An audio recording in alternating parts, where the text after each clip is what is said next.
Hello. Oh, now live. We are live. Hi, everybody. GameHounds podcast. I'm Edie. With me is that guy. I'm Nick. Actually, I should switch these names around at the bottom here. Or we could just get up and move seats. No. So we are actually at Nick's How do I- house, how do I- as you how can do I tell. change that? What you do is you go there. Yeah, Oh, you okay. figured it out. There we go. So yeah, we're at Nick's house, and I am trying to furiously find all of my links that would have been very easy to find at my house, but are not. And we decided to do a show together. Yeah. You can pick which one you want. Oh, thank you. I have a choice of, what is this? Blood orange tangerine or raspberry lime. Oh, there you go. Hi, how are you? So I had to drop something off at Nick's house. Nick left some stuff with me when we went to your engagement party, so I had to bring it back. So I'm here. Hi, how are you? So Nick, tell me about where you've been for 2 weeks. Abandoning me. Yes. You abandoned me. You left me to the wolves. It was family. Okay. Just all types of family. So the first weekend we were seeing my family on my dad's side. His mom had a 90th birthday. And so we went to celebrate it, but not actually celebrate because she didn't want to celebrate it. So we went to a baseball game. It's like an excuse to let's get everyone together for this thing to celebrate a baseball game and not your 90th birthday party. But got to see everyone there. They all got to meet Rachel for the first time. So that was really good. Wow. Okay. Mm-hmm. How'd that go? Oh, went great. Okay. Yeah, they all loved her, of course. What's not to love about Rachel? She kind of is the perfect woman, right? I mean, I'd marry Rachel if you already claimed her. Okay, I need to make sure there's no weapons in here. Shit, there are scissors within your reach. Yeah, but we're on live stream. We love that. And then we were there for a couple of days, and then we went to Florida to see her family, right? Because her grandmother's sick, and so we wanted to spend some time with them. But also just spend time with her family as well and just hang out at their house, at their pool. They've got a really nice house. Yeah. Did I ever show you pictures? Yeah. Okay, yeah. They have a really nice house. They have a really nice house in Florida. It's really good. That's right. We did That's where you called me to tell me that you hadn't gotten engaged on Thanksgiving. That's right. Yep. That's right. So yeah, spent a lot of time there. And yeah, then we came back. The first Sunday, I couldn't podcast because I was at the baseball game. Right. Second Sunday, I couldn't podcast because I was in the airport. Yeah. And you sent me video from Denver? Oh, yeah. Well, it was snowing. Snowing like crazy. Uh-huh. And it was like this weather out here. Oh, geez. Yeah. When we landed in Denver, it was snowing hard. And so then we get the paper. It's we rented a car. And we're like, go out to the parking lot and pick the car. You can get anyone in lot 4. And so we walk out there. There's no covering.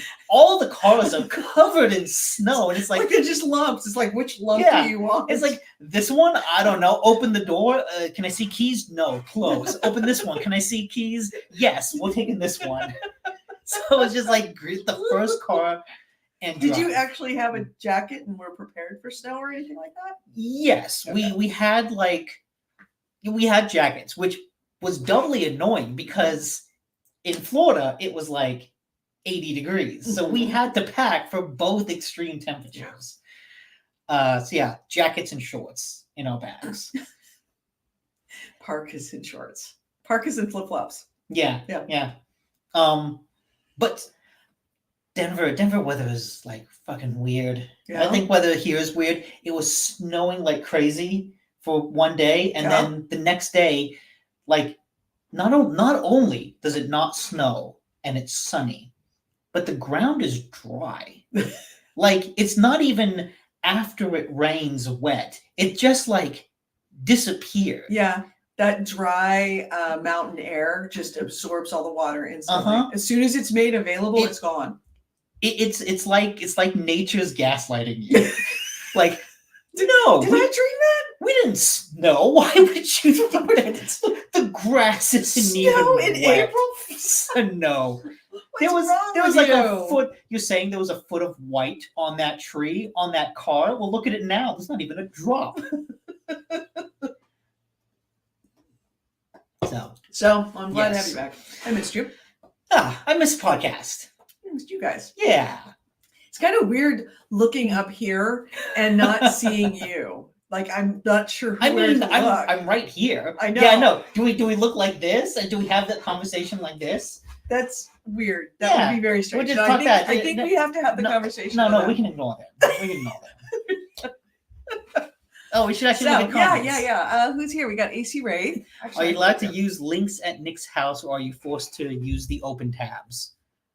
I don't know. I don't know why. Is there an issue with anything? I haven't seen a problem. Wait, What? I should go get my phone because I need that to talk about the games I was playing. Oh, okay. That's People good because I understand didn't more. play any games. I have been very, very busy and very distracted. I got back yesterday. Was it yesterday? No, Friday night. I got back from a 2-day retreat with my company that I completely organized, and I wish I could like pull up the pictures of it. The Thursday night we went to a minor league baseball game. It was one of the minor league teams for the SF Giants, called the River Cats, the Sacramento River Cats, and we got the executive suite. We had so much food and so much booze. Wait, this was a minor league game? Mhm. They have executive suites at minor league games? River Cats? Hell yeah, they do. And then as we're Ubering or like lifting over to the park, I get a call from somebody who's already arrived before the first pitch, significantly before the first pitch. And they said, Edie, just so you know, the River Cats have chosen us to carry the flag out for the national anthem. So we went out on the field for the national anthem, which I sung at as loud as I possibly could. You sung the national anthem. No one else was singing, so I'm just made me sing loud. Wait, like on the field? So all the audience was looking at you? No. The national anthem was being played by some guy with a guitar. Oh, but okay, I was just singing okay. like we could say it. I'll show it to you. I can't show it to you, but I'll show it to Nick. Okay. I thought that you were the person on the field singing it. No, I was definitely not the person on the field singing it, but I was on the field holding the flag. Oh, okay. Yeah, thank you for the link. There's Sacramento River Cats right there. Here we go. And actually you can hear me singing in the background. There's a bookmark. There it is. You can't see this, but you might be able to hear me singing. What are you?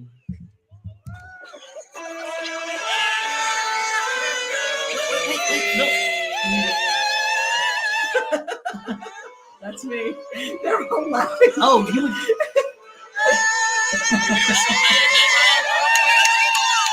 Okay, you took the video. That's why you're not in the No, video. I didn't take the video. She took the video. But Oh. yeah, we were on and I'm totally like blushing because I was in fact my boss when we got back up to the suite. He was always already like at least a 6-pack in at that point, and the game hadn't even started. He's like, you know what I love about Edie? She's a nut job, but man, she is our nut job, and we love her. If he's 6 in, why was he not singing? Oh, because he was on there because he's the boss, you know. Okay, the boss has got to be cool. I'm He's cool enough to drink at the game, but not cool enough to sing at the game. Oh, we were singing by the end of the game. Okay. We were definitely singing, but had a great time. And then the next day was a full day of professional development, which was harrowing because it was all on me. So I'm still recovering from the stress of that weekend because I was not only enjoying it, but I was the host. What? I should put in all the games I played because I had weeks off. So I didn't have any games. I played nothing, not a damn thing. I still have yet to finish Baldur's Gate. But you got Stop past. I know that you got past the roadblock. Oh, I got past the roadblock. If anybody, I think we talked about it. That Yeah. I actually hit 2 impossible natural 20 rolls in a row, and it was amazing. I lose it. If you want to see it, it's on Twitch. You can go to the Twitch chat or Twitch channel, and you will find the recording of it. And it's like, it takes all of 7 minutes for me to hit those marks, and I still can't believe I rolled like that. So, I am hoping tonight to do some gaming. It all depends on some other factors going on, and also I'm here with Nick. And I'm not sure if I'm having dinner here or if I have to go home to the dogs. Not quite sure. So, let me see what I actually do have. Everybody is here. Thank you for reminding me. We are 100% Patreon funded. Appreciate you being here for that. All of our patrons. $1 a month is all we ask to help support the show. So if you can, please, please, please, right down there right now is the Patreon URL. Please go there and drop us $1. It really, really, really does make a difference.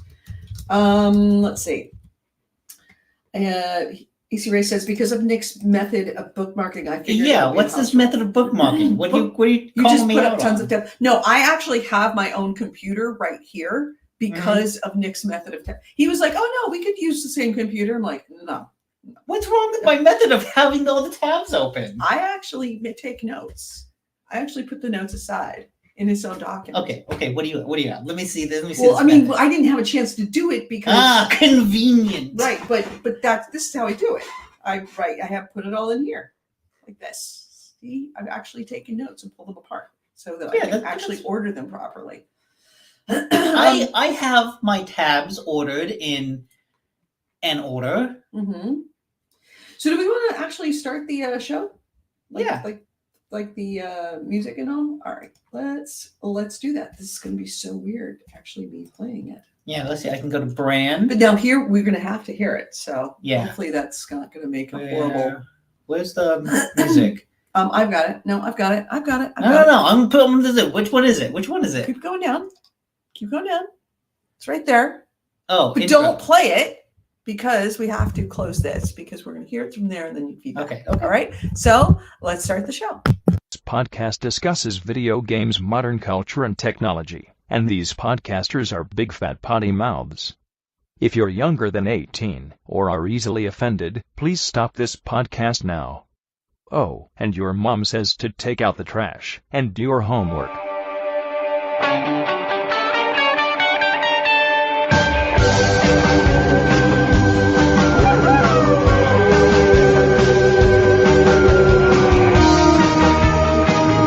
Not that far, Nick. Jesus Christ, Nick. This is why you aren't allowed to run it. Yeah. You said bring it down. Yeah, I said bring it down fast. I didn't say bring it all the way. You said bring it down. down. Thank you. Welcome You to said bring it GameHounds. down I fast, am and you never said stop. That means it goes all the way to the end. Thank you for listening to GameHounds. GameHounds episode 750. We are recording this on Sunday, Cinco de Mayo, May 5th, 2024. I'm Edie Sellers. With me is Cola. I wish happy birthday to my best friend Kimber. Crazy. Happy birthday. You're the only birthday I always regularly remember because it is. Everybody else is too.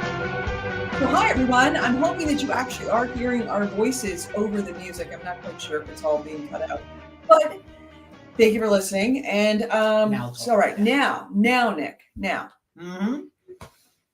tell me about the games that you were playing this week. Okay. The first one that I got into, and I can share my screen here, is a Switch game. There was a lot of Switch games called Islanders. And this is like a kind of a strategy city builder, but it's a very casual strategy city builder where you're kind of given, so you're given an island, just like a random island. Right. And it's got different biomes, right? You've got some beach, you've got some plateau, you've got a little bit of forest. And then you're given two choices of buildings. And so you'll probably see that come up here. Let's say you want some farm buildings, or then you'll get some cities, or you'll get like a seaweed farm.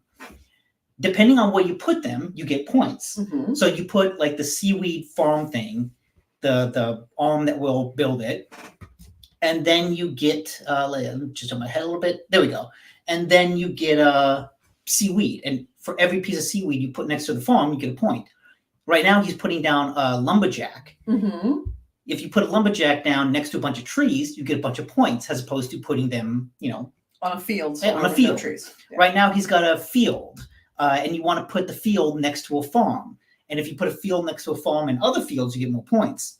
You put down houses. You've got mansions and regular houses. Mhm. If you put a bunch of mansions next to each other, you get more points. But if you put houses next to mansions, that's less points because the rich people don't like mingling with the poor people. Yeah, exactly. And so eventually it just starts cascading and getting more and more complicated. This is really. Is this a mobile game? This was on the Switch. It might be. Interesting. I think it's also on mobile too. This I can actually check. looks really cool. It's really cool. And it just keeps upping it and upping it, adding more and more buildings. You get like parks that you can place, and you have to decide, okay, do I want to put a park next to a mansion area? Do I want to put it next to the houses? You can get a circus, and a circus next to a bunch of houses gives you a lot of points, but next to a mansion, that's a lot of negative points. The thing is, you need like city centers, and you build a city center, and that's like a big pillar. And anything you build, you want to build your city around that. And it just kind of keeps escalating and escalating where, you end up kind of developing Islands or islanders? islanders. Okay, you mean. Oh, yeah. Eventually, you kind of get to a point where you're really developing like different cities. You've got, this is my, this is the rich section of town. This is the other side of the track section of town. This is where the fields are going to go over here. And it's kind of a roguelike game. I mean, it advertises itself as a roguelike. Right. So every time you build and you get points, you fill up a little meter on the left side of the screen. Every time you fill that up, you get to choose more buildings. On the right side, you'll see a little picture of an island that slowly fills in. Right. When that fills in, you've completed the level and you get to go on to the next one. Okay. And so you kind of just keep doing that, eventually it gets more and more points to build up, and it starts getting more and more points to go to the next level. And you just kind of keep building out your islands as far as you can to see if you can get to the next level. And if you can't, well, you just start over, but you just start over building the next island. Right. And yeah, it's a real fun, casual thing that ends up being very interestingly strategic because you're making it up on the fly while also trying to be prepared for what's coming. Because let's say I choose, I want some city buildings. Well, once I place all those down and I hit the next level, I'm going to get a choice between two types. But what are those types? I don't know. And so you're constantly having to balance like, oh shit, I put too many houses over here. I put too many fields in this area and I can't put another field there, but I just got a bunch of field tiles that I need to put in. What am I going to do with those? Do I hang on to them for later? What do I do? And so it's fun to kind of make it up as you go, get yourself stuck into corners where, oh shit, I need to put down this plateau, but there's no place for me to put it. And yeah, it's a really cool game. Is it free to play or is it you had to pay for it? I had to pay for it, but it was like, I think I got on sale too. I bought a bunch of games on sale before going on the trip. I think it was like $5. Yeah, that's not bad. If even that. How is it? Is there, and what is the win condition of this game? Or is it just an ongoing, just like ongoing. any other sim? Yeah, it does not really win condition. The win condition is if you can fill out that island on the bottom right of the screen. Can you put enough buildings down that you fill that up and get to go to the next level and do it again? And that's kind of the win condition. And your reward is here's another island, do it again. So you kind of just keep going and going as far as you can. Got it. So that actually looks really cool. Yeah. This looks like a game that I would pick it up, open it up, and then I would just be playing Oh yeah. to the point of where I had to force myself to go to bed. And when I went to bed, I would be thinking about it. Oh yeah. When I was playing this on my vacation, it was just play it. Then, oh man, the Switch is running low on batteries. Let me get a plug it in, keep Right. playing. Right. Eventually I had to force myself to stop to play some other stuff. Yeah. But yeah, unfortunately it's not on mobile. I think it might be on other consoles. It's definitely on Switch. Mhm. Let me try to look this up. Every time I put Islanders game, it gives me the New York Islanders hockey team. Islanders video game. Okay. Well, they have a Steam. console edition. Is it Oh, just yeah. on? It's No. on Steam. Yeah, it's on Oh, PlayStation. it's PlayStation 5. It's okay. PS5, Switch, Xbox One, PS4, Windows, Linux, Series X, Series S, OS X, and or Mac OS. And yeah, that's so- it's on everything. Everything except mobile. Right. Which is fine. Yeah. Not everything needs to be mobile. Yeah. All right, that's cool. So, what other games were you playing? Then let me pick the next screen. At night, when I'm in bed, Rachel's asleep, but I'm Mhm. like, I don't want to go to sleep yet. But it's at night. Uh-huh. So this is the time for me to not play the fun island games. This is the time for me to play the spooky games. Yeah. So I started playing a game called Lamentum. All right. And this is kind of an old school, not really point and click, but kind of a survival horror game. Really? Islanders is $4.99 on sale. It's on Steam. Oh, with no sale. Or with no sale. Yeah. Sorry. Absolutely worth picking up. Okay. All right. Yeah, That a real does cool look game. Rated very positive. 14,000 reviews on Steam. Apparently released in 2019. So it's been around for a while. Yeah, I'd heard about it. I'd been kind of like looking at it, and I wasn't quite sure if I wanted it or not. Look, I'm trying to multitask here. It's bad enough that I can do it in front of my own screen where I have everything up and everything's working. And to do it on my screen here, being distracted by this guy talking in my ear. Excuses. So, all right, Lamentium. Yes, Lamentum? Lamentum. Okay. So Lamentum is about a guy whose wife is sick, and he goes to this mysterious mansion where a mysterious doctor says, hey, I can help her. You take her in there. There's like a nice bit of a slow burn introduction that's not very slow. It only lasts like 15 minutes. You like bring your wife there, you put her to bed, then you go to sleep, and then you wake up covered in blood. Okay. And from there, you're like, what happened? And when you go out into the mansion, no one's there. A bunch of monsters. There's like a monster hanging from a noose from the ceiling in the big grand hall. And you're like, what do I do? And from there, it kind of plays out like a Resident Evil, Silent Hill-esque survival horror game. Mhm. Like right now, he's trying to solve this puzzle. He got like some little puzzle pieces. Some of them go with the words. You're trying to spell out a word. And, the basic kind of puzzle solving that you get in a old school survival horror game. Mm-hmm.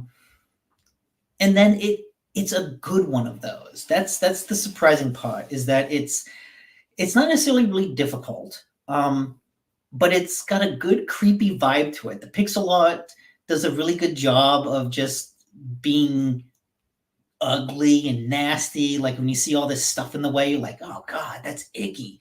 Some of the monsters, when you beat them, they explode in pixels in a real nice, creepy way. And overall, the pace of exploration is done really well. Where, like any of these type of games, it's all about walking around until you find the square key. And the square key will let you open the square doors. And then you'll go into there and you'll find the circle key. And then from there, you get to open the circle doors. And then you find the triangle key, and so on and so forth.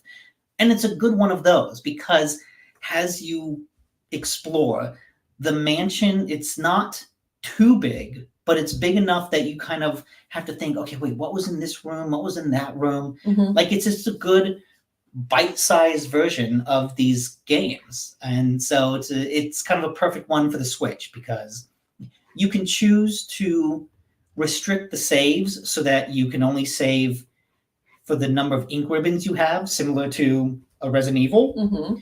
Or like what I did is I just chose to save anytime. Right. And the fact that it kind of gives you those options is nice because it's trying to be a spooky game, but it still understands, hey, we're on the Switch, which is a kind of a mobile platform. So we kind of have to just, we can't restrict your saves all the time. We got to give the player a little bit of leeway. Right. And so the fact that they recognize that is, I think, really cool. And it shows that they know how to balance the spookiness and player friendliness.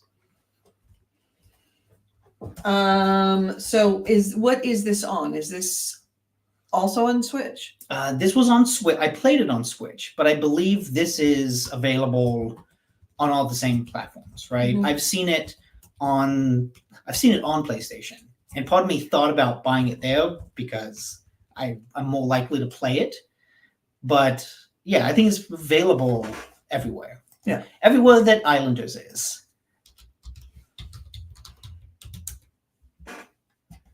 Lamentum, Switch, Xbox, PlayStation, Windows, Linux. PS. It says PS4, but I'll bet that's PS5 can play PS4 games. It's true. It's Xbox One, so it's probably also Xbox Series X. Yeah. It just doesn't have an HD update because honestly, why would you? It exactly. It makes sense. All right. What else did you play? So then the coolest thing I played, I think. So here's the thing. Apple recently opened its platform up to emulators. Right. So one of the things I did on this trip is I downloaded the emulator, Delta, which is what's allowed there. Yes. And I downloaded a crap ton of games. Mm-hmm. A whole bunch of DS games, a whole bunch of SNES games, a whole bunch of Nintendo 64 games. And what I realized when I tried out some of them is that you're using an on-screen controller. So you're using like a D-pad and buttons on the touchscreen, which feels really bad because you don't have that tactical feedback. Right. So when I tried to play Mario, I found it really hard just to navigate and jump because I'd hold the control stick or the button, but I wasn't sure where my thumb was on the button. Because, with the D-pad, you can feel, I'm on the tip here. Right. But when it's all a touchscreen, right, you can't feel that. So it just was awkward. I tried playing a Bomberman game, didn't really do good. Tried playing Scribblenauts, didn't really get into it.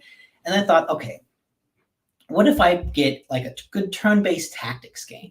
Like Final Fantasy Tactics. That's all just navigating menus, right? Going up and down, select back. That's an easy thing to do on a virtual D-pad.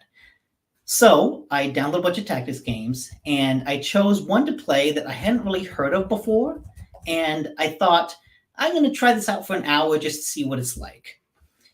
And I've ended up putting about 20 hours into it since then. And to my surprise, it's not actually a turn-based tactics game. I've got it. Don't worry about it. Okay. Yep.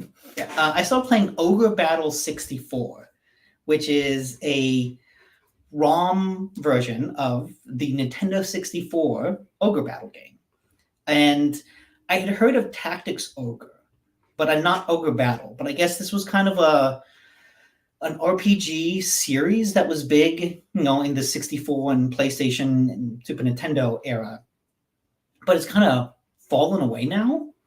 And the way it works is it's essentially Sorry, my bad. There we go. Fixed. Okay. It's essentially a real-time strategy game where you create squads with fantasy units, and then you kind of unleash those squads on a real-time battlefield map. And you tell them, go here, go there, take this stronghold, and the units walk across the map. When two opposing units meet, they get into a fight that's automated. Okay. So all this action you're seeing here, none of it's under my control. Mm-hmm. You can kind of control things by giving them battle strategies. And that's like, I want you to attack the leader. And so if the leader is within range, they'll do that. Or I want you to attack the strongest enemy. I want you to attack the weakest enemy. But you can't say, attack this unit directly. Mm-hmm. You're just kind of giving them general orders and letting them act on their own. Okay. But what's Well, a bit like, what was the one that you and we all played where it was the battle simulator where you could have like wizards fighting like riflemen? Wizards fighting riflemen? Yeah. Oh, like the Totally Awesome Battle Simulator? Yes, Totally Awesome Battle Simulator. A bit like that where you just put the Yes. units out and then the units just do what the units do. You Yes. can't really control them. Yes, it's like that. But it's way more tactical than that. Mhm. Because how it works is when you're on the world map, when two, I guess I'll say squads, meet each other, Okay. they take 2 turns hitting each other. So that means my guys are going to attack twice, opponent's going to attack twice. Mm-hmm. Then it's over. Mm-hmm. It doesn't matter if any unit has died. It doesn't matter. I think how it determines who wins is how much damage is done. Right. But if you don't kill any units, it doesn't matter. You still win that fight. Uh-huh. And when you win, when you go back to the world map, the unit that lost kind of gets booted backwards, Mm-hmm. like an inch on the screen. And what that means is it adds a really interesting tactic of retreat, where if I'm chasing an enemy unit Mm-hmm. and I get in a fight with them and I win, Right. they then get booted back, which means I can't just get into another attack with them. Okay. So they suddenly have room to escape. They have room to retreat. It They gives have them options. Yeah. They have room to move. And what that means is you kind of have to start thinking it in advance. You can't just send your guys in the front. You want to try to circle around so that when you attack and you win, they get booted back into another one of your guys who can then fight them. And you want to flank them. And you kind of want to think of that little extra strategic layer. Or what happens a lot is if you kill an enemy leader, that unit kind of becomes panicked. Yeah. So if the leader is alive, that unit will keep coming at you to fight no matter what. You can kill everyone except the leader. The leader could have 1 HP left, but as long as the leader's alive, they will keep coming at you. Okay. If you kill the leader, they will retreat, and they will keep trying to retreat from you. So what that means is you can use that to your advantage and push them up against the edge of the map, or like if there's a river and they can't retreat across the river because they can't cross it. So you just get into a moment where you hit them, you get in a fight, do 2 rounds, you win, but they can't get booted. So then you just enter another fight again. And that feels like a real good, you tried to retreat and get away, but I got you. I'm going to wipe out your entire unit. There is no escape. And I know you love those kind of moments. Uh-huh. Those make your life. Or when a unit's retreating, because there's a stamina system. Mhm. And so depending on how far the unit goes on this screen, they lose some stamina and they'll have to camp. If a unit's camping and you attack it, you kind of get an extra turn in while they're all sleeping. Right. So a lot of times it's fun to just chase a unit across the map until they get tired and have to camp. And then that's when you close the distance and get them and wipe them out. Right. And it adds that nice, like, old school fantasy military tactics sense of chasing down a retreating unit, waiting for them to camp, choosing when I becomes camp. a campaign as Yes. opposed to just a battle. Exactly. And it does that really, really well. There are some campaigns that I've lost because I wasn't paying attention to things. I let my guys get flanked and I let my main character get killed. I entered into a fight thinking, oh yeah, my guys can take him, but they couldn't take him. Mm-hmm.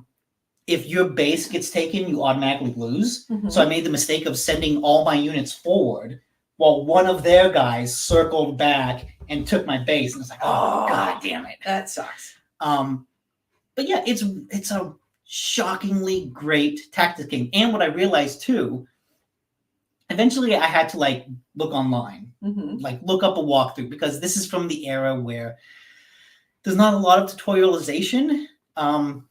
And so I ended up finding the instruction guide online. The way you form the units is really important because each squad is based on a 3x3 grid, and you can only have 5 units per squad. Right. And depending on how you set them up and depending on what the units are, that changes how they attack. So a soldier on the front row gets to attack twice, but a soldier on the back row only attacks once. Mm-hmm. Wizard on the back row attacks twice. Wizard in the front attacks once. Got it. If you have a melee unit and there's like a unit in front of another unit, you can't hit the unit in the back, right? You have to go through the unit in the front first. Okay. So now, then it becomes this sense of, okay, how am I going to set up my unit? I'm going to put my archers and wizards in the back row. I'm going to put my heavy soldiers up in the front row. But then, oh shit, this guy came around and flanked me from the side. And so now I set up my unit this way, but they came at me this way. And so now that's my front. So all of a sudden, my wizards are... What way? This way.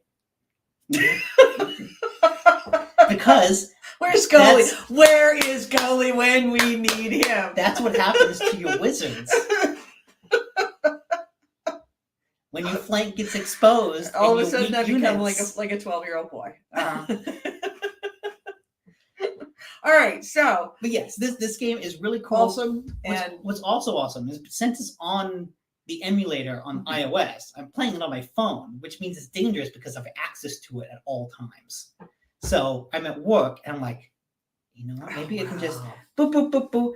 Okay, I'm going to send a unit over there. Let's see how they do. Okay, they did a good battle there. Boop, boop, boop. Oh, shit, it's been 20 minutes. Pause, save, because it's an emulator, so that means I can use the save states.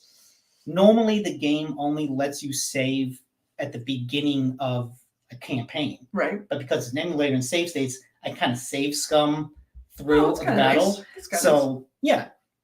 And that means I can play for 20 minutes, save, go back to work, then play for 20 minutes, save. Shit, I should go back to work. What's also neat, too, what I figured out yesterday is I can mirror the phone to the TV and then Bluetooth an Xbox controller to the phone. Oh. And actually play the emulator on my TV. Oh, wow. Okay. All right. That's a complicated way about going about it, but it works. It works. Because there's a little bit of... I tried lag? it twice yesterday. One time I encountered some lag. The other time I didn't. Okay. And so I'm not sure what was causing it. But that makes me want to try out some of those other games like the Marios and the Bombermans and the ones that felt bad with a digital controller. Okay. So yeah, emulators, very cool. And now I have like 8 Game Boy and SNES Tactics games that I need to play on this. So I'm looking at our screen right now. I want to say for the record, Nick is not that much taller than I am. Not at all. He just gave me a really short chair. I don't know what you're talking about. I didn't give you that chair. I didn't give you that chair. No, Rachel did, but I think it's. I noticed that you didn't stop. You didn't do the nice thing, and he's sitting on his leg. I don't know what you're talking about.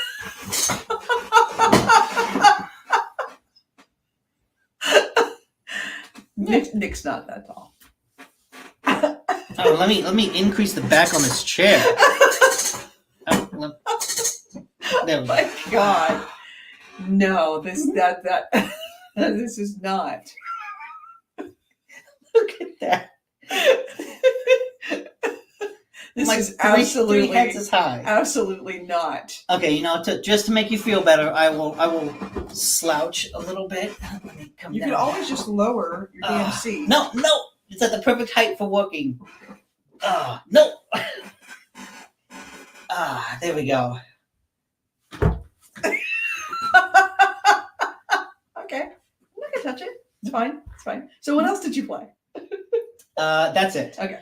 Those 3 things. Islanders, really, really cool. Lamentum, cool. I got to go back to it because I never did finish it. And Ogre Battle 64 is taking over my life.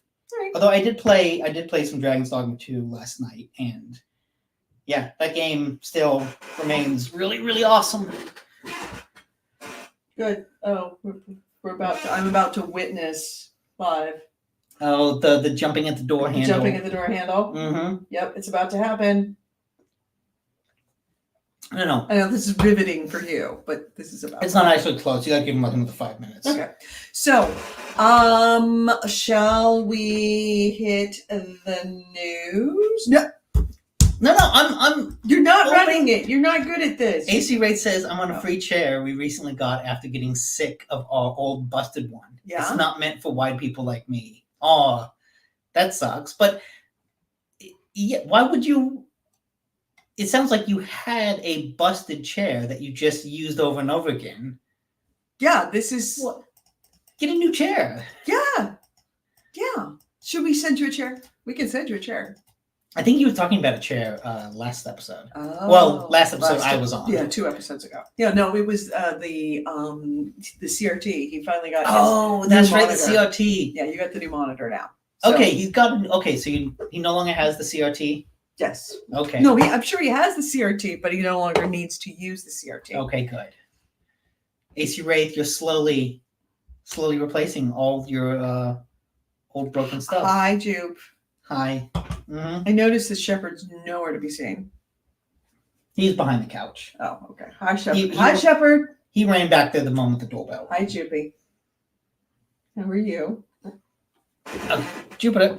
No. Oh, it's all Come right. here. Come here. It's all fine. All right, so shall we hit the news? Yeah. All right, let's hit the news. It is the GameHounds news, the news, views, and commentary of the week should of we gaming mute with that? Gamer Eater and no, Nikki and Nicole. It's all Okay. good. All Did good. we ever unmute that?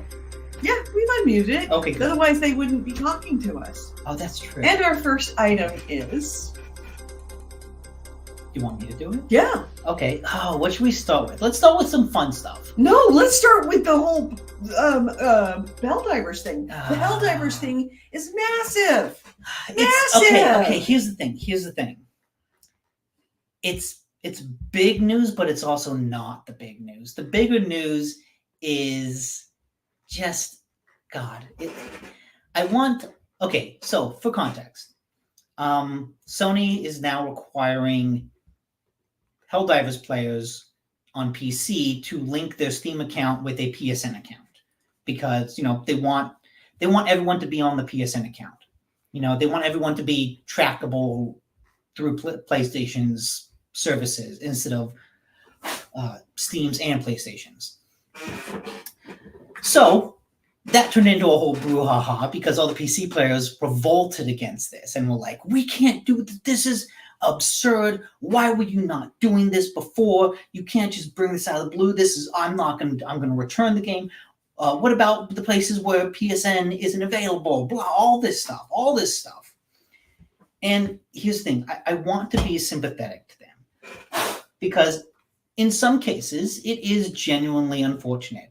In the countries where Helldivers, Steam is available, but PSN isn't available. And so if you need to link it to your PSN account, you can't because PSN just isn't available there. And so those players do kind of get screwed. And it's genuinely unfortunate for them. But for everyone else, all the complaining just amounts to reinforcing the fact that PC players are the most high maintenance motherfuckers in all of the gaming industry. Second, maybe only to the people who are like, I want my Stellar Blade. I want my sexy costumes in Stellar Blade, and you put extra cloth on there. This is absurd. I'm returning the game because of this. Look, I think that it isn't necessarily about the PSN thing. It's not great. It probably wouldn't have been an issue if PSN hadn't been keeping people from getting on when it first came out, when Helldivers 2 first came out and got popular. So they had to turn it off. And so it was known that it was going to be there. One of the biggest problems is that the press release about how they were going to be turning it back on was a blatant all-out lie for the reasons why they were turning it back on. It is a Sony Studios thing. They want Sony users to use it. And if you don't have a Sony account, they want you to make one to essentially increase their monthly numbers of PSN users. That I don't begrudge them that. And I don't think a lot of people would. The problem is when they announced that this was happening, they said that this had to do with increasing security and making sure that people could be banned more easily. And it was just a bunch of bullshit answers that everybody called out. If you're going to do something unpopular, you have to be deadly honest about it. No, it's because And because they weren't honest. And but that that's just, of not. course, But that's fomented. also not That took true. what would have been a relatively small p of discontent that people would have finally freaking gotten over. And then they made it an absolute molehill because they lied about it and got called out by everybody because they lied so poorly. See, I don't think that's actually true. I think If they had said think, this was a game that was partially funded Mhm. by Sony. We turned it off because we wanted you to be able to enjoy it. However, it was always our intent, and Sony wants you to sign into a Sony account in order to use Sony in games. That just makes sense. if that's what the press release had said, it would have gone over a lot no, better. it wouldn't have, because all the PC players getting so uptight about this would have done it anyways. Mhm, maybe. Because like I said, it's just, I want to feel sympathy, but it's all just such a high maintenance player base. I don't want to. I'm not It's disagreeing like, with because you about like that. look, the thing is, PC players are if you very want to play high maintenance. if you want to play Master Chief Collection, you gotta sign into an Xbox account. If you want to play Red Dead, you gotta sign into a Take Two account. Yep. If you want to play Rainbow Six, you gotta sign into a Ubisoft account. If you That's want to weird. play any like signing up for accounts, I get signing up for accounts. I always, begrudgingly, oh, I've got to download an extra app for this. This is dumb. Oh, I've got to sign up for a new account to use this dumb service. Fine, put my email, put in a password. I don't know what. You complain about signing on to Twitch every single time we sign on to Twitch. That's because And Valve, you constantly complain about signing on to Valve. Because I never sign on to Twitch, right? It's always automatically Sure. sign on. So when it asks me to sign on, I don't know what my password is. And so, oh God, you can see the What? Jupiter in the background just causing trouble. Yeah.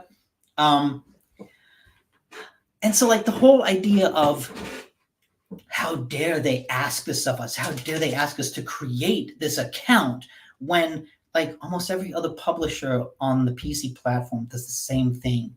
And to have it blow up the way it did, it just feels blatantly hypocritical in a way that's like eye-rollingly lame. In the same way that the people complaining about the Stellar Blade costumes are like, oh God, we're really doing this again.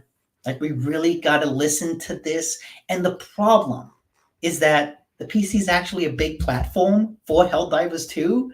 So the developer kind of has to cater to these narcissists Mhm. who buy ultra wide monitors and then like, why doesn't my game support ultra wide? It's like, well, because you're like 0.1% of the player base. That's why. Yeah. I think the whole thing is absolutely stupid. And here's the thing. I don't think it's absolutely Well, stupid. no, I it's- understand why they're upset, but I No, think it's no, a it's little absolutely- over the top. it's- It's OTT. I It's will give it that. absolutely stupid, except for the people who are actually in countries that don't support PSN, Right. who then can get it. And like, look, that's fair for them to be upset. But that's a small portion of the player base, and everyone glomming onto that is just like white knighting it in order to justify their petty reason to not make a free PSN account. Right, and speaking of which, PSN or Helldivers 2 has been yoinked out of existence on Steam at 170 countries. Yeah, where did you get the 170 number from? Because I saw it was like 100. outright pulled from sale in more than 170 countries. Let me pull up more details about it because I didn't have a chance to copy and paste like I like to. But yeah, it's no longer there. All right, so this is something coming out of VG 24/7. The PSN is currently only available in about 69 countries in the world right now. So there are a lot of countries that don't have PSN support, which means that they would necessarily not be able to access it via Steam because of that. Let's see. According to, and this is, I'm reading directly out of IGN, I'm sorry, VG247.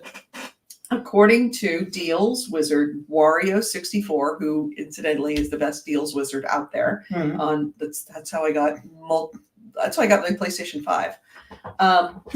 There have also been reports of Steam approving refund requests even if someone has played above the 2-hour limit because of the fact that they can no longer play their game because they don't have support in their country. Yeah, which is actually like a really good move by Steam. Mm-hmm. Like that's a really good player-friendly, consumer-friendly. Yeah. So kudos to them for that.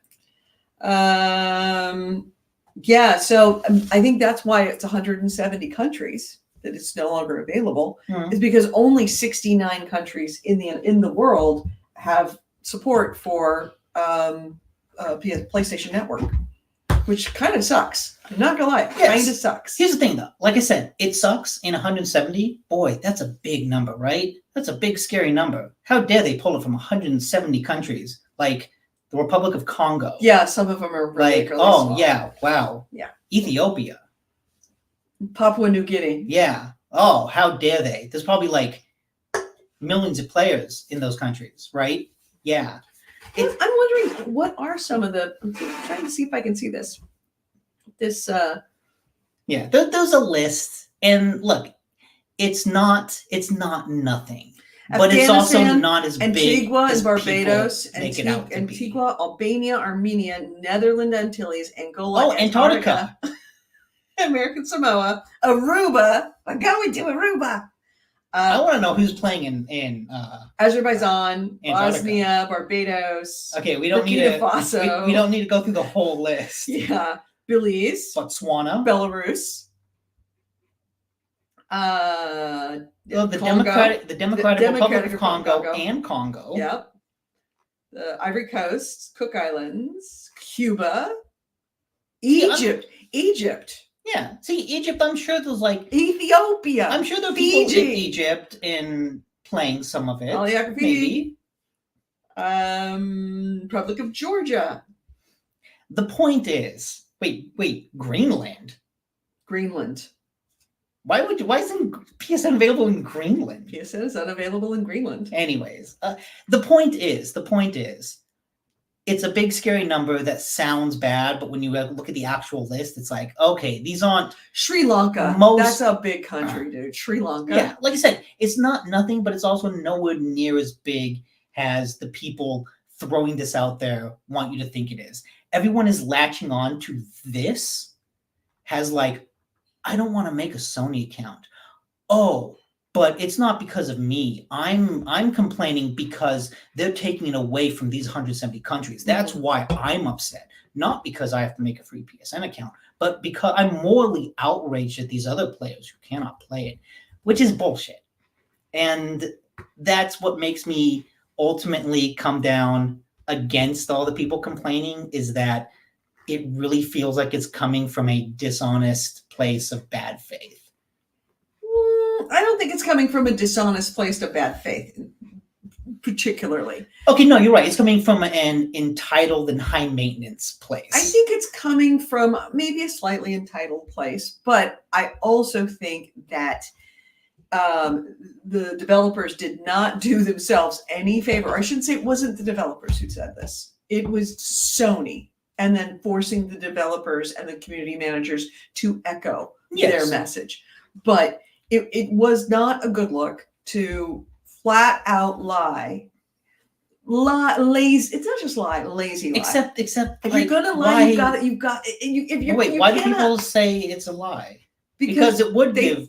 But it would allow it would improve security, which it does not. Actually makes the individual way more susceptible to leaks of information. Sony has not particularly got a great track record of protecting users' personal information from hacks.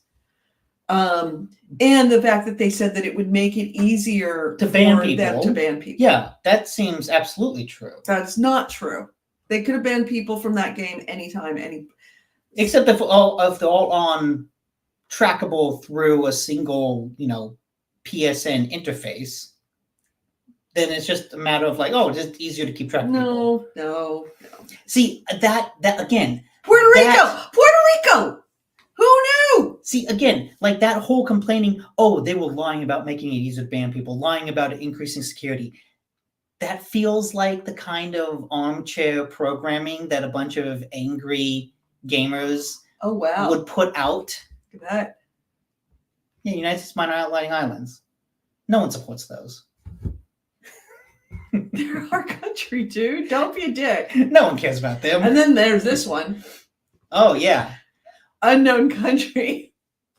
Ooh, is that Area 51? So maybe it's 169 actual countries. Click the plus icon next to it. Oh, it doesn't give anything? Nope. Oh. What is this unknown country? Anyways, yes, like I said, I feel sympathy for the people that cannot no longer play it because it generally does suck for them. I think everyone else is making a giant mountain out of a molehill. Oh, there he goes. Oh, come on, he can do it. He can do it. We're not looking at you. This is, I know, riveting for you guys. All right, so moving on along. Yes. Next story. Next story. What was the actual big story? Oh, the other big story. Holy shit. It happened. What happened? Starfield added maps. Oh, Starfield God. actually has fucking Really? maps. Is this going to change your opinion of it? Absolutely not. So to be fair, it's not just maps. They put in a patch recently that added maps. It added a 60 frames per second mode on Xbox.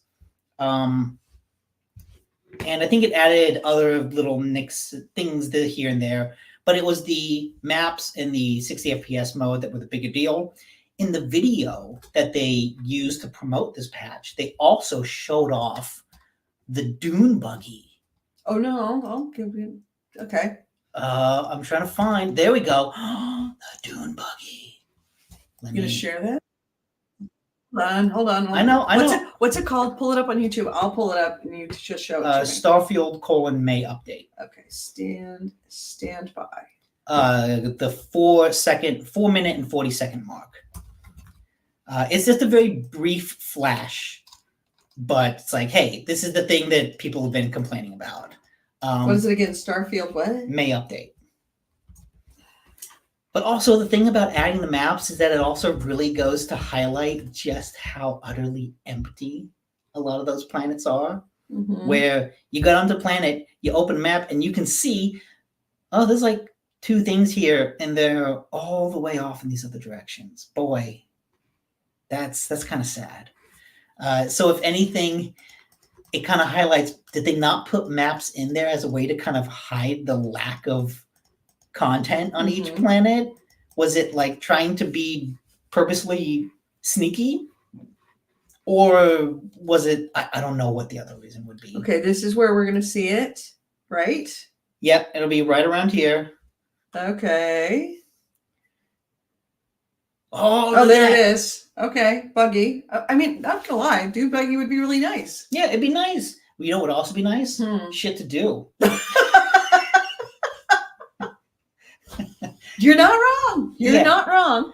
So I mean, I don't get me wrong. I was as far in before Starfield came out as I could possibly be on that game, to the point that I bought the Constellation Edition. Mm-hmm. Again, to be fair, you bought the Constellation Edition for the watch. I did. Not for the game. I did. Oh, I love that watch. I'm very tempted to actually wear it. Okay. But I mean, it's wearable. It's absolutely wearable. It's a gorgeous watch. Mm-hmm. But I really hate wearing it because, the whole collector factor. But because then you're associated with Starfield. No, I would like to have that watch, it for posterity. I like when I buy collector's edition things, I Mhm. like to keep them nice. And the best way to keep them Yeah, nice I've is to got a lot not of- use them. I've still got a lot of my collector's edition stuff in the closet up Yep. over there. And I really like that watch. But and the box is very cool. But at the same time, I kind of know that it's never going to really increase in value ever. But it's kind of a cool watch that I wouldn't mind wearing. So Yeah. I mean, you may end up seeing me wearing. Oh, that oh, watch wait, go again. back to the video. Go back to the video. Oh, and rewind. They were showing off what some Um, of the maps look like. Okay, all right. Let me go back to the video. Yeah, This rewind a bit. This Oh, this is Luke, not Plinkett. Luke Collins? yeah, Luke something. Yeah, I like him. He's actually a really good YouTuber. yeah. And so this is. Oh yeah, I briefly saw the maps there for like a second. Okay. There's the Oh. maps. You know, I could just go back. There we go. I could just go back to the actual source True. instead of looking at his. So thank you very much. Don't forget to follow his channel. What's his name again? Luke something. Collins, Field, Plinkett. Luke Chambers? Luke Stevens. Stevens. Luke That's what it was. Stevens. Look, I know it's two So syllables. yeah, check out I Luke knew it was two Stevens. syllables. Luke Stevens' channel. Thank you, Luke, for and totally giving you credit for what we Yeah. just watched. And So like, thank look, you. the maps actually look really cool. They're miniatures. Like you really get a sense of the space of everything. Mhm. Although it's funny when they showed a map of New something, what's the main city? The first main city that you go to. I don't remember. Is it like New Atlantis? It sounds like it. Well, when you go there, that city's on like multiple levels. There's like a lower portion where the starport is, and then there's like a portion way up here where a bunch of the shops are, and like there's verticality to it. When I played that game, I had no sense of that. Yeah. I had no Yeah. idea it was actually on like two vertically different levels. And I think that kind of says it all. Right. The fact that there's this kind of huge separation in the structure of the city, and I just had absolutely no clue. This right there. Yeah. Like, look, you've got like the whole lower portion on the bottom left, and everything above it is like, several stories up, like a skyscraper. I had no idea. I had an idea of that because I crawled around a lot on the outside, like on these areas outside, or yeah, I could say like around here. I you know me, I like to crawl on the outside of things and see if I can. Because honestly, I didn't want to have to run all the way through here to get down to here to come out to here. So I would just try and be over here. I would try and be over here, and I'm like, I can just scale this all the way down, and you get to see it when you get out on these like these rock cliffs. You absolutely can see exactly how far high up you are. See, I want to know because I remember climbing those a lot. I want to know where this little restaurant is, because it looks like you have a great view. I never found that. Oh, really? You never found that? Oh, hell no. Oh, yeah. I didn't explore the cities at all. Yeah, because I was just really like, that's on you. No, that's on the game, because there's a lot to see there, and Yeah. the game really doesn't give you any incentive or guidance. He wants to get to you. No. Oh, he loves his dad. No, he wants to get someplace else. I'm just in the way. Yep, you're right. He just wants to be there. Mm-hmm. So yes, hey, look, Starfield getting updates, that's a good thing. Will it fix the game? No, but at least they're slowly making it better. They made that happen pretty well. Hi, Shepard. They made that happen. They're working their way through the bugs. I knew that they would. They're taking the Cyberpunk 2077 approach. Yeah, it only took them 7 months to add maps. Yeah, but it's Cyberpunk 2077. It took Cyberpunk like almost 2 years to get good. Yeah. So, cut them a little slack. Maybe. You know what I'd rather play, though? Mm-hmm. I'd rather play Fallout. Yeah. But unfortunately, Bethesda has gotten in the way of that. Oh. So, with the release of the Fallout TV show, which is doing really well, we can talk about that in a second. Oh, yeah. Bethesda put out an HD update for Fallout 4. Okay. Unfortunately, that update kind of broke every mod, Oh no. or maybe not every mod, but most mods. Oh no. So that's that bad. when people then reloaded the save, it was like, wait, is this save still viable or is it corrupted because now the mods are no longer Right. available? So modders have taken to modding the game to unupdate it, to basically remove the HD update from the game through mods. That's awesome. So Yeah, and it's unfortunate, but it's also, I saw a TikTok of a lady talking about this, saying, "This is the pure Bethesda experience."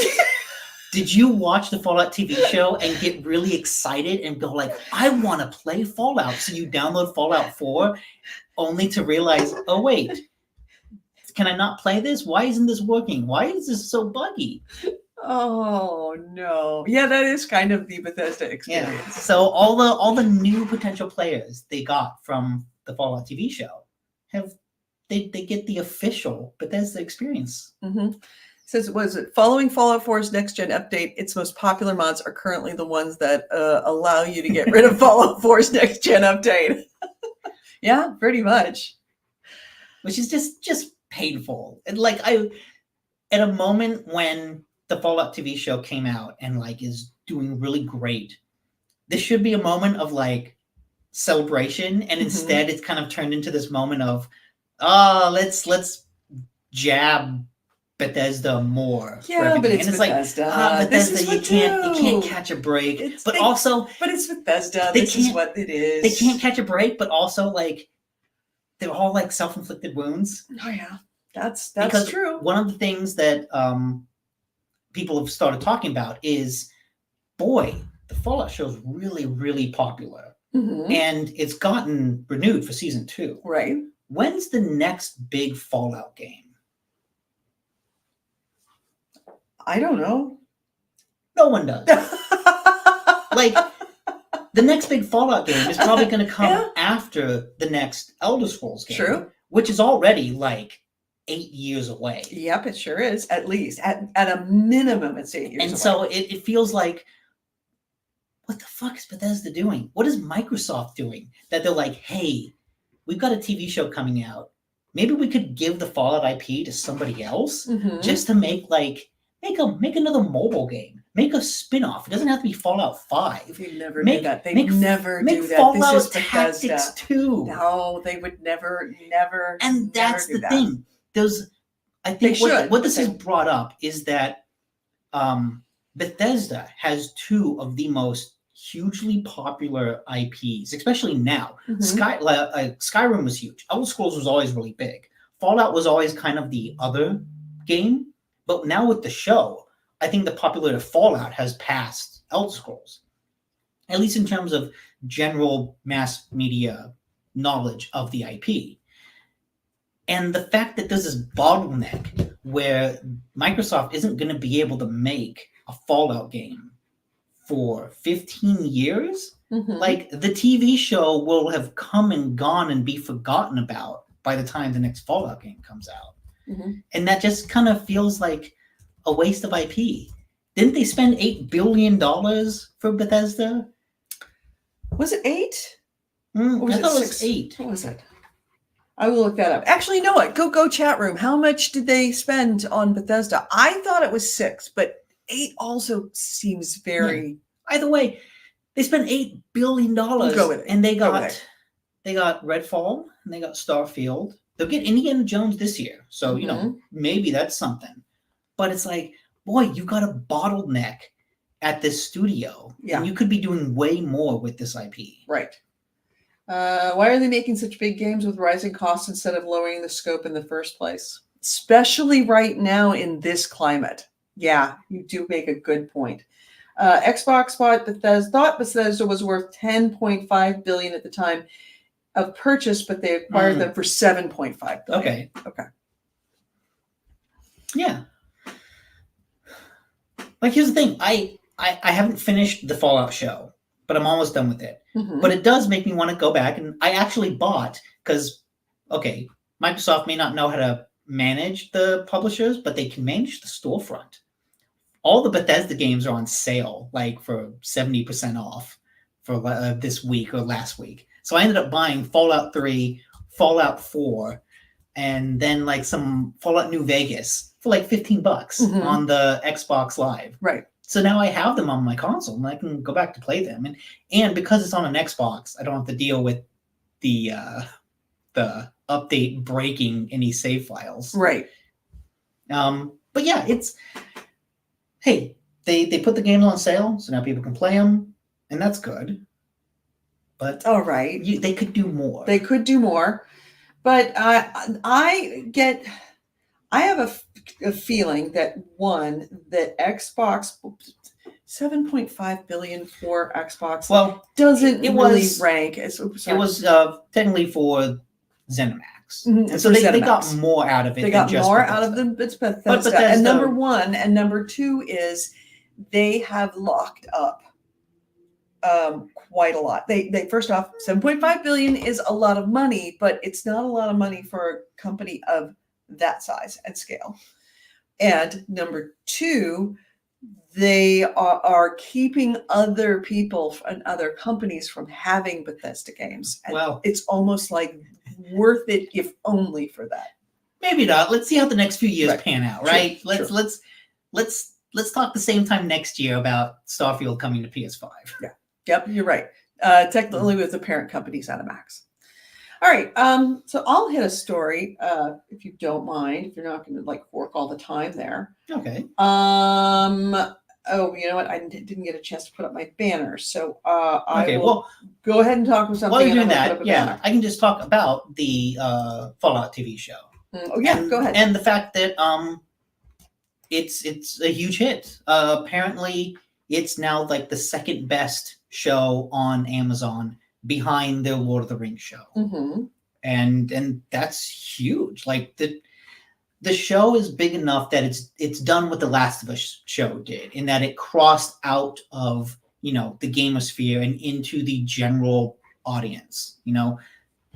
Newsweek and Time and what's another, Variety, Access Hollywood, right? They're writing about the Fallout show because it's done really, really well, and it's just become like a big sci-fi hit for them. And it's great that there's a season 2 coming because I'm really enjoying it. Like I said, I didn't finish it, but it does a really good job capturing that weird tone of Fallout, which is kind of dangerous, kind of violent, but also kind of goofy. Yeah. Like it manages to be all those three things at once and tell like an actual compelling story with compelling characters at the same time. Mm-hmm. So yeah, kudos to You've watched it, right? I've seen 7 of the 8 episodes. I haven't seen any of the episodes, so I have no idea. It's really good. Okay. I've been meaning to, but I've been busy and distracted. Let's just say that. All right, so here is my topic that I brought, but I have a tiny screen and I have to go over things. All right. So remember last week I said that Take-Two was laying off a bunch of people. I believe they said that something along the lines of 5% of their work of all employees, which was about 500 people. They have a lot. The couple things happened. First off, they went and said that looks like they're going to be preparing to close down their Seattle offices. They filed with the filed a worker adjustment and retaining notification, which in Washington State, which is Good job, AC Wraith. But yeah, he started watching 3 Body Problem, and your opinion, and it's a great show. Okay, say nothing else. It's a good show, great show. I'm still going through My Hero Academia, but best show of the year, fantastic. Deserves all the Oscars. Okay, every Oscar, all the awards, nothing better. So anyway, they filed these notifications, which are required by Washington State when they're going to have mass layoffs, and they have to do it anytime they shut down do have a shutdown that has fires more than 70 workers, requires the notification of the state by this means to let them know that all these people are going to be out of work. So the layoff and closures were expected to begin according to these forms, these WARN forms, worker adjustment and retaining notification. They're supposed to begin on June 28th, and previously, Take-Two had said that they would be laying people off, and it would be going throughout the year. Well, turns out that announcing that the Seattle offices would be shut down had people very concerned, because the Seattle offices, one of their subsidiaries, was working on Kerbal Space Program 2, and said straight out, Kerbal Space Program is safe. It's safe. Nothing's happening to it. It's absolutely safe. And then Jason Schreier, bless his little black heart, came out and said, with it's Jason Schreier, so you can almost trust it as fact. Video game publisher Take-Two plans to shut down 2 subsidiaries. So it's not just letting go of random people and maybe shutting down a Seattle office. It's actually shutting down 2 full subsidiaries. And I think by the time between when he posted this and now, this has all been confirmed. Right. First outfit, the first company that they're shutting down is Roll7, which is out of London. They do Roller Drum. But the other one is Intercept Games, who's working on Kerbal Space Program. So I don't say flat out lied, but let's just say they were sorely mistaken when they said Kerbal Space Program is safe. Actually, they're shutting down the whole studios. Now, the game itself, is it safe? That's debatable. You could still be making a game after shutting down the studio that's making it. I wouldn't, just because it's still in development, I wouldn't mean that it's safe. I would actually consider it the opposite. Yeah. And it's really hard to shut down a whole studio that's working on something and then just move that over to a whole other studio. Doesn't kind of work. Well, the thing about Kerbal 2, it does, but not well. The thing about Kerbal 2 is that already happened once. Mm-hmm. It was under development from another studio, and I forget the name, but something was going wrong with it. And so Take-Two actually created a new studio. And I think one of the controversies at the time was that they didn't poach talent from the previous developer. Right. They just kind of took the IP to a new studio. Right. And that's what Intercept is. And now they've closed that. So, yeah. Intercept, by the way, is about 70 people in Seattle. So that's where that WARN notification came from, was that it was, people said, hey, that sounds like it's Intercept and Kerbal Space Program might be having a problem. And then turns out it's no. It's 70 people from a totally different studio in Seattle. And then it's no, it's not. Jason Schreier gets the receipts, and it's no, it is. And they're lying to you.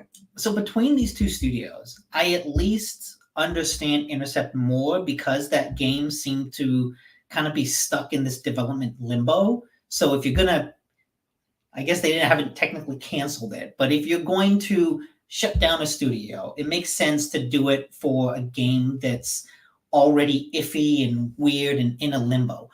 Roll7 has made a bunch of great indie hits. Roller Drome was the most recent one, but they did Ollie Ollie World and all the Ollie World games. Was amazing. Yeah, all the Ollie Ollie games have been genuinely successful and little indie hits. Mm-hmm. And to see them get shut down in this instance, that's a studio that has kind of done everything right, and for them to be punished, it feels like they're punishing a studio for doing everything right in order to make a line go up a little bit on a shareholder report.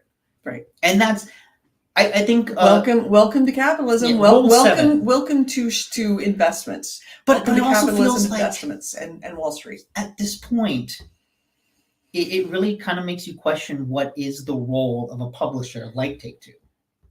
If the whole point of selling your indie studio to a publisher is that you have a relative safety net, Right. where you can put out a game and have it flop and not have your entire studio's existence threatened by that, because you have the safety of a bigger publisher that Right. puts out You have resources. Grand Theft fucking Auto that has more money than Prince the money. United States. Prince money. If Take-Two wanted to buy an army, it probably could easily buy an army that would rival many countries' armies. Absolutely. They could literally go to war with many of those countries where you can't get Exactly. PSN. All those 170 countries. I completely lost my train of thought. The whole thing about Take-Two is that they have resources. The whole point of an indie studio being sold to a publisher of that size, is that you have them as a parachute. But if the parent studio is just going to shut you down as a means to save a couple bucks, right? For what? Save a couple bucks on the most recent shareholder report until GTA comes out, and then everyone loves the company. Yeah. It's a short-term solution, but now this whole studio is shut down. It's a long-term solve. It's a short-term gain for a very long-term solution for a lot of the people that work there, and for the games of the people that are waiting for those games. And so then for me, it just kind of questions, what is the point of a publisher? Right. What are they actually bringing to the table for these smaller studios? Mm-hmm. And I think going forward, it really kind of begs the question of, why do we need them? What exactly are they doing for the industry?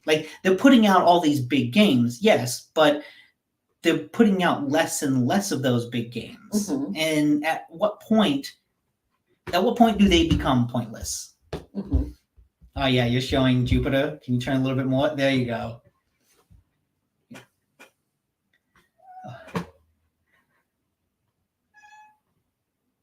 There we go. Okay, there's your Jupiter cam for the rest of the day. Bless you. Thank you. How many was that? That's just 5. Oh. Yeah. We have to get closer now because we're now out of the thing. So bring it. There we go. Yeah, All right. okay. So you were saying. Just what are these publishers actually bringing to the table? Very little. I mean, yes, what they're bringing to the table is investments. They're not here to make games. They're here to make money. Yeah, but they need the people that make the games. But if the people that make the games, at what point lines are getting crossed, Mm-hmm. right? And it's okay, we need the people that make the games, but we don't actually care about the games, right? But we still need the people that make the games, right? But when the people that make the games don't need you or no longer want to work with you, what do you do?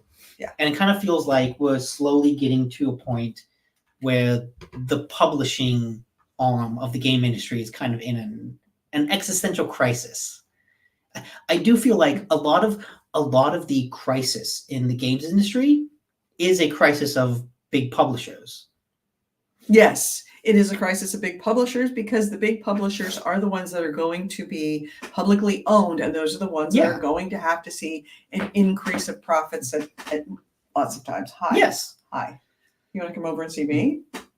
We've already made out once. Oh yeah, Edie and Jupiter, they were just.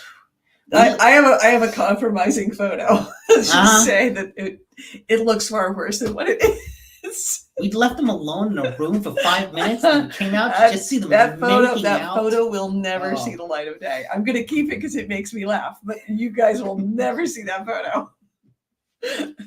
It looks like I'm making out with mm-hmm. with the Jupiter. It's actually a little uncomfortable to look at. Okay, you can get rid of this other one because he's moved away now. Yeah, he's on the other side of the room. So anyways, that's me. Now, no, I don't make out with Shepard. He just rubs his face all over. No, mine fully looks like I'm making out. It looks like mouth to mouth. Yeah, it looks like there's tongues involved, and not just his. It looks like we're in love. You can't show it. Thank God. No, you'll never see that photo. All right, your next item. Yes. Okay. So, do you like gambling? Very much so. Would you like to gamble at Dave and Buster's? No. Because Dave and Buster's is now going to allow you to place bets on arcade games using its app. No. Mm-hmm. Although they don't call it bets or wagers, they call it real money contests or real money challenges. Because they don't want to get caught up in the regulations around gambling. Okay, Dave and Buster's announced its plan, and I'm reading this out of where? Kotaku. To soon start offering its 5 million loyalty members an option to place bets on its various games using the company's app. The entertainment chain with over 200 locations in America will add the wager functionality to its loyalty app in the next few months. The idea is while you're at Dave & Buster's, you and your friends can place bets on how well you'll do at different games. The app will manage all of those bets and payouts. Now, if I bet $5 on my friend failing at an arcade game, most people would call that gambling, but they don't think so. Yes, that's why they're using real money challenges. Oh, man, I don't know how I feel about that. Right? I really, because I really don't know how I feel about that. Because if it's not gambling, you don't have to age limit it. Mm-hmm. That's a problem because it's gambling. So we'll see where this goes, but I'll bet this this is getting seriously, interesting. Who doesn't? What? It's a stupid idea. All right, you and I are at Dave & Buster's. Mm-hmm. I bet you $5 you can't make that. Yeah. You're gonna get your $5 from me because we're friends. You would only do that for strangers. Because like we don't need a middleman. We don't need a middleman. I reach into my pocket and I give you $5, or I buy you a beer or whatever. Mm-hmm. Well, now this way, Dave & Buster's can get a cut. Isn't that exciting? That is absolutely the most terrifying thing. Yeah, there's like a real I'll bet you $5 if that fails completely, just absolutely abject failure. I don't want to take that bet. I'll bet you $5 that they get sued by the gambling commission. I believe that. Yeah, but unfortunately, we can't make that bet because we don't have the app. I guess we can. You know how I do it? Where's my wallet? Wait, you can make a bet outside of an app? I can with this crazy stuff. It's a lot like Bitcoin, but it's physical. It's called money. Paper. It's paper with squiggly lines. I don't like paper. I heard paper cuts you. Paper does cut you. Paper is dangerous. If you give it to somebody else, they will give you Bitcoin for it. Ooh, I like that. Yeah, Bitcoin is safe. NFTs. You can trade it for an NFT. An NFT. You can trade it for on. food. You can trade it for. Look, just because I've invested my life savings to Bitcoin doesn't mean I'm going to buy an NFT. Absolutely. I have sense. I'm not stupid. I'm not stupid. Just because I invested everything in the Dogecoin. All right. I did not buy. Do you have another item? Yes. Okay. I have to go to the bathroom because you gave me a bunch of water, so I'll be right back. Okay. Let's talk about Square Enix. Yeah. You want to come with? All right. Oh yeah, Jupiter's excited to leave. I don't know how I feel about that. Being so excited to leave me. But Square Enix. Square Enix has not had some good times. They let me fix the banner. They recently announced a $140 million abandonment loss in a new financial filing meant to warn investors. Basically, this is a warning to recognize extraordinary losses pertaining to abandonment losses associated with content production. Basically, they canceled a bunch of stuff. We don't really know what they canceled, and who knows if we ever will. But some of the things that we know they were working on that have not ever been announced are a Final Fantasy Tactics remake, a Dragon's Quest III HD 2D remake, and yeah, just Square Enix kind of not doing well. There's been a lot of talk about how Final Fantasy VII Rebirth isn't selling the same as Final Fantasy VII Remake, and what those reasons might be. Because when you look at its performance versus other Final Fantasy games, it really doesn't have to do with like platform availability. People speculated that maybe it wasn't selling as well because Remake came out at the tail end of the PS4. Rebirth came out kind of, in this era of PS5 where maybe less people have them. But like when you look at Rebirth's ranking in terms of all the Final Fantasies, that's not really why it's not selling as well. And so the question is like, why isn't it selling? And personally, I think a lot of it is just people were really excited at the prospect of a Final Fantasy VII Remake. They bought the first one out of curiosity. Right. And they just didn't go for the second one. Yeah. Because across the board, in almost all media, the second gets less than the first, right? Sometimes you have a little bit of a ramp, like unless it's an unknown, like the second Kingdom Come Deliverance is going to be much bigger than the first. True. So sometimes you have the breakout hit, right? The John Wick, where the first one is like a pretty small thing that kind of comes out, and then like even the second one's bigger. Grand Theft Auto, where it gets increasingly bigger every single time. But that's an outlier to that. It's not. A lot of times you have like a bell curve, right? You have a bump. Mm-hmm. First one comes out, second one maybe does a little better, third one does a little less. Like it's hard to keep people invested. You see this across TV shows all the time, where like not on seasons, but like across the course of a season, a bunch of people watch episode 1, fewer watch episode 2, even fewer watch episode 3, 4, 5, 6. It always goes down. And I think that's just kind of how it happened with Rebirth. Oh, I actually had this as well. Square Enix to record extraordinary loss, of what was it? What do they call it? Content abandonment losses. losses. Yeah, and so like a lot of this is stemming from Rebirth isn't doing as well as they wanted it to. And that seemed to have led to them basically cutting and canceling a whole bunch of games that we don't know about. Mm-hmm. And that's what's contributing to this abandonment loss, is them basically saying, we're tightening our belt, we're canceling all these games. What that means for them, I don't know, because it's 22 billion yen. How much is that in US dollars? 140 million. 140 million, but they're going to end up saving more than 140 million. I mean, imagine that's the point, right? That's why you cancel this. Yeah. Right. It's like saying I can't afford my car, so I'm going to take a loss of all of the money that I spent on that car to, give it back to the bank. Yeah. And just to be, clear my debt, because it would cost me eventually more than what I could possibly afford.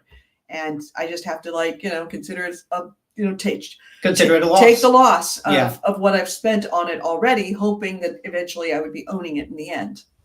And like, I kind of understand this, but at the same time, Square Enix is like, we're going to lower output. We're going to focus on, fewer big games. Right. That's what we're going to do. Right. Except that whenever they do that, their big games never hit the way they need to. Like, this is a recurring thing. It's not just that they never hit the way that they need to, is that they don't hit the way that they like the games are successful. They're successful, but not successful by their lofty standards, because they create these impossibly high thresholds that these games have to cross in order to be considered successful enough to invest in them again. Yeah. And like, what's also frustrating is that I thought Final Fantasy 16 was a good game, but it was also like a really bare bones RPG. It was a fun action game, but like the Dealfield Chronicles, that was a much better RPG. Triangle Strategy, that was a much better RPG. They're better at like the weird little things that they lean into. When they lean into the what's the HD 2D game that everyone liked? Octopath Traveler. Right. When they lean into like the JRPG roots, they make some interesting stuff. But then when they try to go mainstream, they always kind of dumb it down a little bit to the point where you're like, oh, this is okay. I guess it's not bad. Mhm. It's good, but it's not great. Right. And so whenever they talk about, we're gonna focus, we're gonna make one game. It's like, well, that one game is never gonna do what you need it to do. Yeah. So I'm worried about Square Enix. Hopefully they get bought, probably by Microsoft. Let's be honest. If- I think they're going to get bought by Sony. I mean, I'm sure Sony would like them, but look, Microsoft they like buying things. Yeah, but I think that it's going to get bought by Sony. I think it has to get bought by Sony, because if not, Sony's got a problem. Sony's got a real problem. Why? Because Sony doesn't own any of these studios, and Microsoft is going and buying, like, on a buying spree. The only thing they can hope for is that it, like, be an embracer where it bankrupts Microsoft. Chances are low that that will happen. See, I do feel like Microsoft's actually Embracer might not be the wrong metaphor here. Yeah. Microsoft bought all these studios, and so far they haven't really put out a banger. And so it's like, wow. I mean, it's early days yet, but still. It's early days, yes. And look, they haven't even put out a Call of Duty. No. To be fair. So To be fair. look, Call of Duty will help them out with that. Yeah. But it's also just like, wow, I actually did the counting when the FCC was like trying to stop the acquisition. Mhm. How many studios would Xbox own? And they would own about 40. Wow. And they would actually be the biggest publisher in the games industry. Right. With like EA and Take-Two and Sony like kind of relatively fall behind by about 10 developers. Mm-hmm. So like that's a lot. And if Microsoft couldn't manage to put out like a game when they bought Bethesda and all those other things, after buying Activision and all that other stuff, are they really gonna be able to do more? It's still really early days. Yes, it's still early. Especially when It's you're talking very early. about Bethesda games. Oh yeah. Really, And when you're here's the talking thing, about and Bethesda here's the thing games. about Activision. Activision could put shit out. They can pump shit out all day. Yes. I don't know if Microsoft will make them pump shit out, I think Microsoft will make them pump shit out. but maybe they should. Yes. But they're the fast churn, and Yeah. Bethesda is the slow burn. It's going to take Bethesda to put out many years to put out even a single game because of the nature of the way that Bethesda works and the nature of the games that Bethesda makes. Yeah. So even though they spent all that money, they're not going to see even a beginning of a return on it for quite some time, because Bethesda didn't have anything hugely in the works at that point. I mean, they had Starfield. They had Starfield, true. They had Starfield, and Starfield fell down very, very, very, very badly. I'm hoping that it has to blow back on our Lord and Savior Todd Howard, because he needs to have a little comeuppance to be reminded that no, sir, we're the consumers. You're the monkey that dances for us, not the other way around. Sorry, sir. He spent a lot of his career getting a little too comfortable in his position of he knows gamers, and if we don't do what he says, then we're clearly the ones that are wrong. Well, So I'm glad to see him getting a little bit of crow to be eaten there. maybe. Like, if anything, I feel bad for Bethesda that Starfield was as mediocre as it was, honestly. I do. Because it was also a different type of game. Like, people wanted them to make Skyrim in space. Right? And it's clear that they wanted to do something different. Yeah. And I sympathize with that idea of like, let's not just repeat what we've done over and But over. don't do it and then just do it Fallout, without actually asking or listening to people when Because- they say that we don't want But that. this thing, like, because Fallout is basically Elder Scrolls in post-apocalypse, right? It's the same structure, and I can sympathize with them wanting to do something different. It's just that they did the different thing bad. But that's the second time that they've done something like that. Yeah, Fallout 76. Fallout 76 is a classic case of we Yes. have this really interesting new idea, and a lot of people going, I'm not so sure about that. And it's like, oh no, you'll love it. It's like, will I? No, trust me, you'll love it. And they put it out and go, I kind of don't love it. Well, you're doing it wrong. Am I? That's same kind of like, we know what you want Mhm. and you don't know what you want, which works great Used to work great for Bethesda because they did make a really good games. And the thing But is, they don't now. that kind of is how you should design a game, because the truth is players don't know what they want. We don't know what the fuck we but you want. put it in front of people. I didn't know I wanted Baldur's Gate 3 until that goddamn thing came out. I was like, in the But beginning, they put it in front of people and they had fun. But in the beginning and of I don't 2023, think anybody did that with Fallout. With Fallout 76, they put it in front of people, and I'm sure people were like, it's not that fun. And they're like, well, clearly we're asking the wrong people. What we really need to do is release it. Yes. Yeah. But although, to be fair, I actually really liked the Elder Scrolls Online because you could play it mostly solo. And it was basically like, hey, here's another Elder Scrolls Online makes a lot of money. Don't you believe it? Oh, yeah. I do believe it is a cash cow. And I'm glad because I enjoyed it. And I think it's actually like a cool extension of Elder Scrolls. Like I said, I can kind of play another Elder Scrolls game just through it. Yep. Anyways, what that has to do with Square Enix, I completely forget.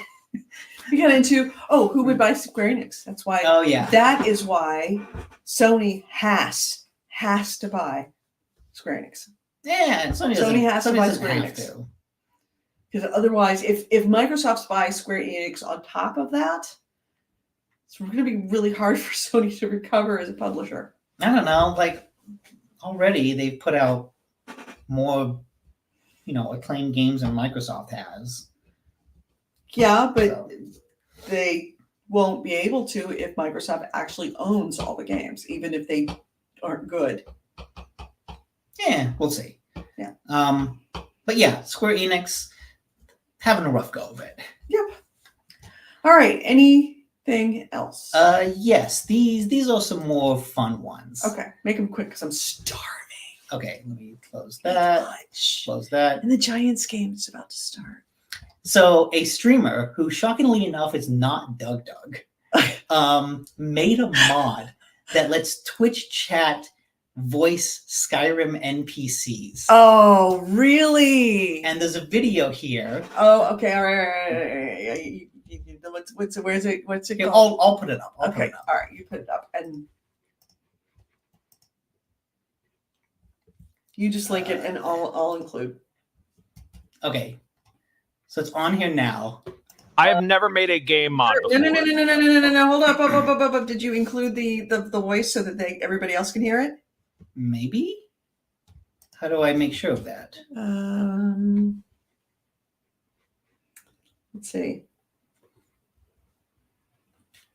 Go ahead and it has and remove it. And my screen audio. There's mute screen audio, but it's not selected. It's not selected? Okay, good. All right. So that we can add it to stage. And let us know if you don't hear it, and make sure you put it in full screen. Okay, yeah. Chat can live voice NPCs. It's going to go horribly. But now, hold on. Pause. Can you guys hear it? Can you guys hear the actual thing? It was audible. Okay, good. It was audible. So now scroll it back so I can see it. Okay. Now go back. I want to hear it from the beginning. Before. Chat can live voice NPCs. It's going to go horribly. Hey there, kid. You want some drugs? The Dragon's Alduin was born in 1998 when the Undertaker threw mankind on God damn. Oh, hey, Ratface. Hello there. I'm brought to you by Raid Shadow Legends. Let's get ready for some immersion here. Oh my God. Dude, nice. I heard about this guy in Whiterun who apparently has a nice... I don't know about that one. Did R&D get banned? That's right. If you die in the game, you die in real life. Get banned, idiot. I hear there's an adventurer abducting children from their homes and bringing them with him on his twisted journey. No idea what you're talking about, child. Hey,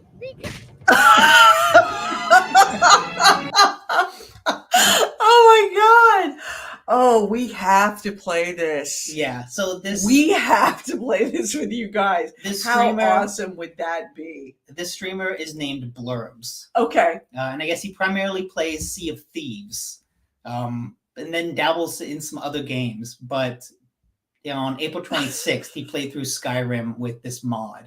Oh my God. And Yeah. We're gonna have to watch that, and then we're gonna see if we can get that mod and play it with you guys, because that would be hilarious. I would be all over that. Yep. See, there we go. AC Wraith is like, yes, yes, do it. Absolutely, we'd do it. Yeah, it was hilarious, and I saw that and thought that's too good. I need to just save that webpage, that news story, so that I know to go look for that Right. afterwards. Absolutely. And then final news story is just PS Plus games for May. Okay. They are Football Club 24, Okay. which is basically the game FIFA is.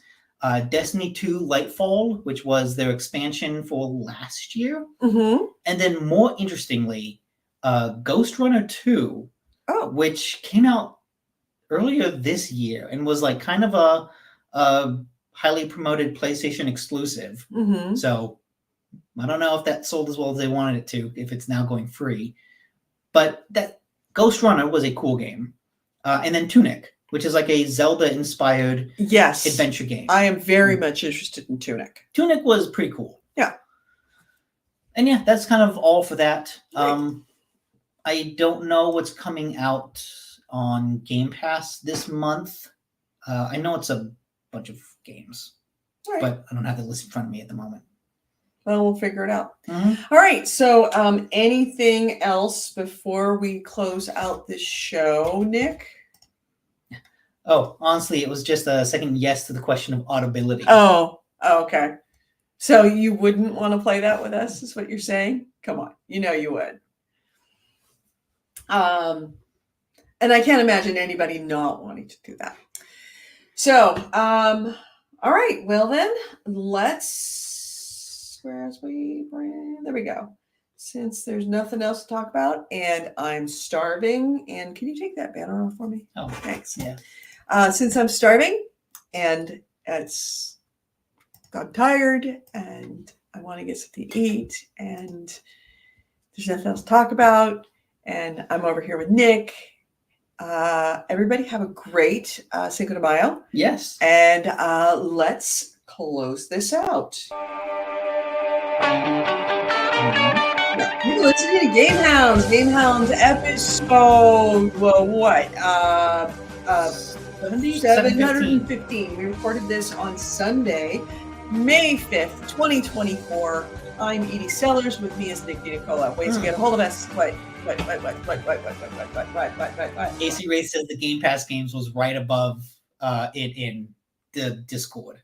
Oh, which okay. Actually, that's right. This Tomb Raider Definitive Edition is coming out this month, and Little Kitty Big City, which is kind of basically you play as a cat going around a city causing havoc. It's like Goose Game. Yeah, Goose Game. It's like Goose Game but with a cat. Yeah, I'm actually might have to get that. I know that one. It looks really cute. All right, so ways to get a hold of us. GameHounds.net is our website. GameHounds@gmail.com is our email. We record this show live every Sunday at 2 p.m. Pacific, 5 p.m. Eastern here on YouTube and on Twitch. On YouTube, we are GameHounds Vids. VIDS is in videos. On Twitch, we are the GameHounds. We'd love to have you join us live if you can. Again, next week it's going to be probably not in live together, but it's going to be Sunday at 2 p.m. Pacific, 5 p.m. Eastern. We are Discord sponsored. If you have not done a little loving in the Discord channel, we would very much, not the Discord channel, the Patreon channel, please do so. The Patreon is very, very important to us. It helps, it doesn't pay for everything, but at least helps offset some of the costs that we have for some of the subscriptions that we need in order to do this show. Yeah, like hosting all those audio files. If you want to give us $1 a month, is all we ask. Right there is our Patreon. It is patreon.com/GameHounds. Also, yes, there is a Discord. That is where you can put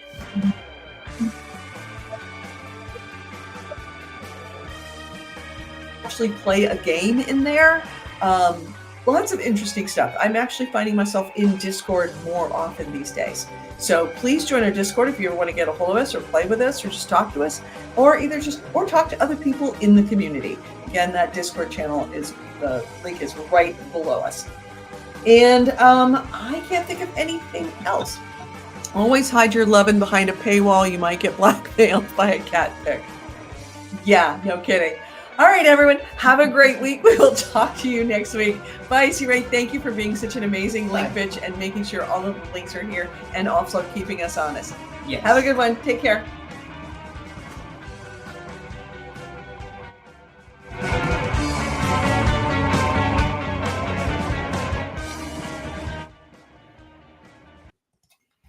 Bye, C. See you later.